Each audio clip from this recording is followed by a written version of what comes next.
दोस्तों नमस्कार।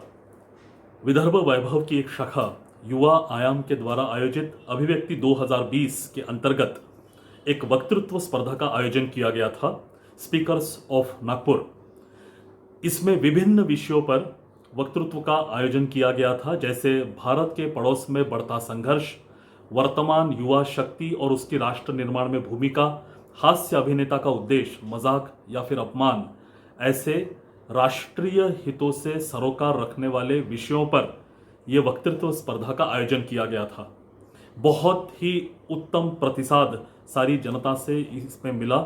युवाओं ने बढ़ चढ़कर इसमें हिस्सा लिया, वे बड़े उत्साह के साथ इसमें सम्मिलित हुए। इसके लिए दो ग्रुप बनाए गए थे।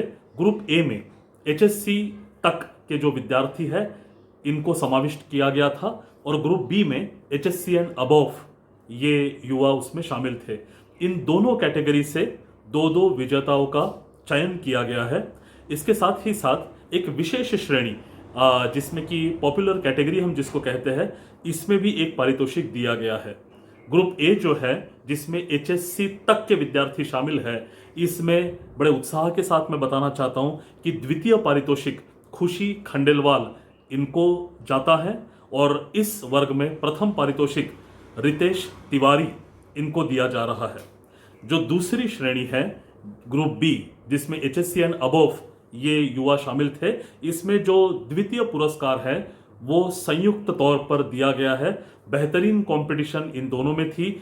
इसमें दूसरा पारितोषिक मेहंदी शेख इनको और शर्वरी जोशी इनको विभाजित करके द्वितीय पारितोषिक दिया जाता है और इस श्रेणी का प्रथम पारितोषिक जो है वो करण पारिक इनको दिया जाता है। विशेष श्रेणी जो है, जो पॉपुलर कैटेगरी हम जिसको कहते हैं, इसमें एक पारितोषिक दिया गया है और वो महक मोदी इनको दिया जाता है। मैं सभी विजेताओं का अभिनंदन करता हूं, उनको बड़े शुभाशीर्वाद देता हूं। ये केवल शुरुआत है, आगे और भी बढ़ना है। जिनका नंबर नहीं आ पाया, जो इस श्रेणी में नहीं आ पाए, वो भी प्रतिस्पर्धी बेहतरीन रूप से अपना प्रदर्शन किए हैं।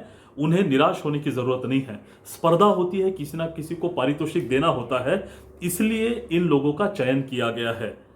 जो इस श्रेणी में नहीं आए हैं उनका भी प्रदर्शन बहुत अच्छा था, वो भी और मेहनत करें, अपने इस क्षेत्र में अपने स्किल को और तेजी से आगे बढ़ाते हुए यश प्राप्त करें, ऐसी उनको भी मैं शुभाशीर्वाद देता हूं। मैं आप सभी से निवेदन करना चाहता हूं कि स्पर्धाएं तो होती रहती है, आज भी हुई है, पहले भी आपने हिस्सा लिया होगा और आगे भी चलकर आप हिस्सा लेने वाले हो। स्पर्धा होती है, उसमें कोई विजेता होता है। सबसे पहली चीज हम सबको याद रखनी है कि विजेता बनने के लिए हमें स्पर्धा में नहीं उतरना है, क्योंकि एक बार अगर ये क्रमांक, ये श्रेणी या पारितोषिक ये जिस दिन सर चढ़कर बोलते हैं, उस दिन सबसे पहली चीज जहन में आती है दोस्तों, वो है अहंकार। और एक बार ये अहंकार मन में घर कर बैठा तो फिर हम लोकमान्य वक्ता नहीं हो सकते, जनमानस से हम कट जाते हैं। इसीलिए पतंग कितनी भी ऊंचाई में उड़ती रहे, जब तक उसकी डोर जमीन से बंधी है तब तक ही पतंग का महत्व है दोस्तों। जिस दिन जो डोर जमीन से कट जाती है उस दिन पतंग कंट्रोल से, आपे से बाहर हो जाती है। इसलिए एक अच्छा वक्ता वो कहलाता है जिसके पैर जमीन से जुड़े हो। ये ध्यान में रखते हुए हमें और बहुत मेहनत करनी है। किसी के शब्द बहुत अच्छे हैं तो हमें दिखता है उसकी देह बोली में थोड़ी सी कमजोरी है, किसी की देह बोली बेहतरीन है तो उसके संभाषण कौशल में थोड़ी सी कमजोरी है। अपनी कमजोरियों को पहचानते हुए धीरे धीरे हमें इन पर मात करनी है। एक अच्छे वक्ता के तौर पे हमें उभरना है।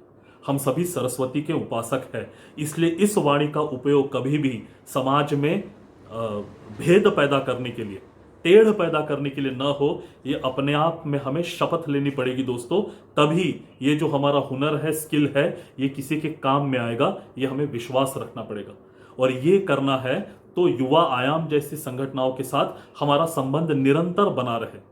इस तरह के प्लेटफॉर्म आपके लिए विशेष तौर पर युवा आयाम के द्वारा आपको दिए जाएंगे, जहां राष्ट्रीय विषयों से सरोकार रखने वाले इन सभी विषयों को आपके सामने दिया जाएगा। आपको अभ्यास पूर्वक ये विषय समाज के सामने रखने भी है। मैं तमाम विजेता और तमाम पार्टिसिपेंट्स जो भी इस वक्तृत्व स्पर्धा में सम्मिलित हुए थे, सबको बहुत ही शुभाशीर्वाद देता हूं। आयोजकों का बहुत बहुत धन्यवाद करता हूं। सभी से अनुरोध है कि इसी तरह अपने क्षेत्र में आगे बढ़ते रहे। नमस्कार और धन्यवाद।